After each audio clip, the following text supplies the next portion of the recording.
প্রথমবার যেহেতু ঘুরতে যাচ্ছি, তাও আবার ট্রেনে করে, তো সবাই ভাবছে নাকি আমি হানিমুনে যাচ্ছি। তো সেটাই আজকে ক্লিয়ার করব। তো হ্যালো বন্ধুরা, তোমরা সবাই কেমন আছো? আশা করি সবাই ভালো আছো। আর দেখো এই এই ভিডিওটাই আমি মানে একটা রিলস বানিয়েছি, আর সবাই ওখানে আমাকে কমেন্ট করে, এমনকি পার্সোনালিও জিজ্ঞেস করেছে যে তুমি কোথায় যাচ্ছ। তো দেখো ওই দিনই রাতেই, মানে যেদিন আমার বাড়িতে পুজো ছিল, পুজোর রাতেই কিন্তু 3:30টার দিকে আমাদের ট্রেন ছিল। আর ট্রেনটা আমরা জেনারেলি, আমাদের যেহেতু হঠাৎ প্ল্যান হয়ে গেছিলো, তো জেনারেলি আমরা গেছিলাম, তো সিটও পেয়ে গেছি। আর এখানে দেখো ট্রেন থেকে নেমে আমরা এখন চলে যাচ্ছি সেই জায়গায় যেখানটায় যাওয়ার জন্য আমরা বেরিয়ে পড়েছি। সবার প্রথমে কেক নিব। হয়তো তোমরা বুঝতেই পারলে যে কোথায় এসেছি। আমি এসেছি আমার দিদির বাড়ি, আর আমার ভাগনার ছিল বার্থডে। তো বার্থডেতে আমরা ভাগনাকে সারপ্রাইজ দেওয়ার জন্য আমরা চলে এসেছি। তো দেখো আমরা এত এক্সাইটমেন্ট ছিলাম যে, আর এমনকি আমাদের যেই হচ্ছে আমরা টোটোতে গেছি, ওই টোটো দাদাটাও আমাদের সাথে ইয়ার্কি করা শুরু করে দিয়েছে। মাঝ রাস্তায় টোটোটা থামিয়ে দিয়েছে আর বলছে তোমরা একা একাই চলে যাও। আর আমরা এত এক্সাইটেড ছিলাম যে আর কি বলবো। আমার ভাগনাকে আমি আদর করে ডাকি বেটু, আর বেটুর রিয়াকশন তোমরা দেখো। ও কতটা অবাক হয়েছিল যে আমরা হঠাৎ করে ওর চোখের সামনে। অনেকটা দূর, ও জানে যে এত দূর থেকে আমার দিদুর মানে কেউ আসে না এত সহজে। আরও দেখো রিয়াকশন।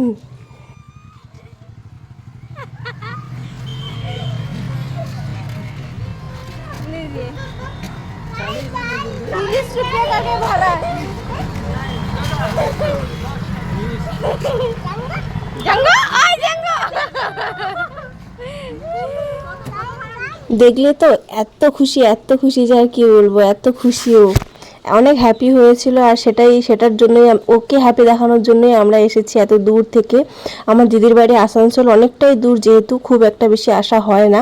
আর এখানটায় আমাদেরকে সবাইকে আদর করে নিচ্ছিল। আর জ্যাঙ্গো কাকে ডাকছিল বলো তো? আমার বরকে, কারণ ও আদর করে জ্যাঙ্গো করে ডাকে, ও ওকে জ্যাঙ্গো করে ডাকে। তারপরে চলে এলাম রাতের বেলায় আমরা যেহেতু যে কেকটা নিয়ে এসেছি ওই কেকটা আর কি কাটবো। আর যেহেতু বড় করে কোনো সেলিব্রেশন হয় না, তো এরকম ছোট করেই সেলিব্রেশন করা হয়। হ্যাঁ ডাক, হ্যাঁ হ্যাঁ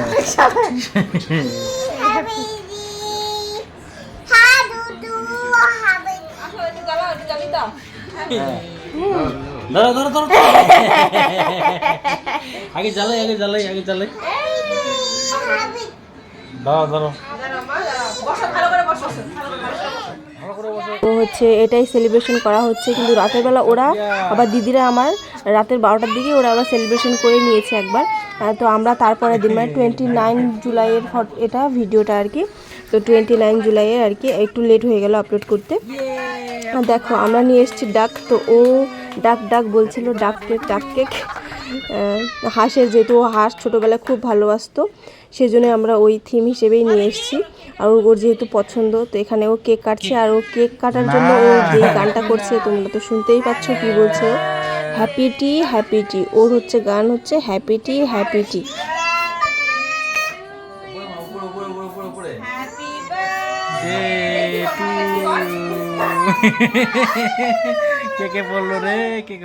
এই খুশিটা দেওয়ার জন্য আমরা এত দূর থেকে কষ্ট করে এসেছি, যদিও আমাদের কষ্টটা কোনো মূল্য নেই এর কাছে। ভাগনার কাছে এত হাসি, এত খুশি, এই খুশিটা দেখার জন্যই মেনলি আসা। আর এখানে দেখো এত মজা করছিলাম আমরা যে বলার বাইরে। আর এখানে অবাক হয়ে গেছিল ওর মাকে এরকম ভূত দেখে।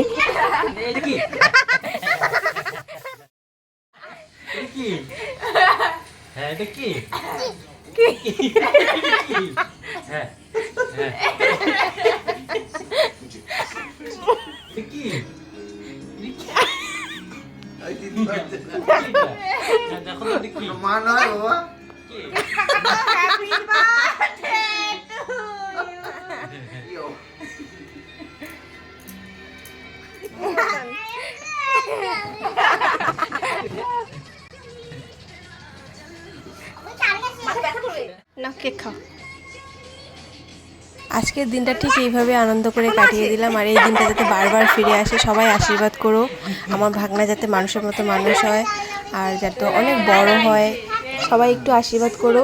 আর দেখো ও কত কি মজা করছিল, আর স্প্রেটা পর্যন্ত ও কেক ভেবে খেয়ে নিচ্ছিল। তারপর এখানে ওর মেশো খাইয়ে দিল কেক। ঠিক আজকের দিনে আমাদের ঘর আলো করে এসেছে। এই যে আমাদের ছোট্ট বিটু, আজকে নিয়ে 2 বছর হয়ে গেল। দেখতে দেখতে সময়টা যে কতটা পেরিয়ে গেল আর দেখতে দেখতেই মনে বড় হয়ে যাচ্ছে, মনে হচ্ছে যে ছোট থাকলেই ভালো হতো, কিন্তু বড় তো হতেই হবে। আর ওর সাথে আমি মজা করছিলাম, যেহেতু স্প্রে দিয়েছিলাম, পার্টি স্প্রে, তো ওগুলো দিয়ে আর কি মজা হচ্ছিল। আর ওটা ধরতে আর কি ঘৃণা পাচ্ছিল। ওর কিন্তু ও পরিষ্কার খুব জিনিস পছন্দ, মানে ও পরিষ্কার পরিচ্ছন্ন থাকতে আর কি ভীষণ পছন্দ করে। তো তবুও আর কি ওর সাথে আমি খেলছিলাম, তো আমার সাথে ও একটু খেলছিল, মজা করছিল। আর ও অনেকটা খুশি, অনেকটা খুশি। আর এই খুশিটা দেওয়ার জন্যই, আবারও বলছে, অনেকটা খুশি।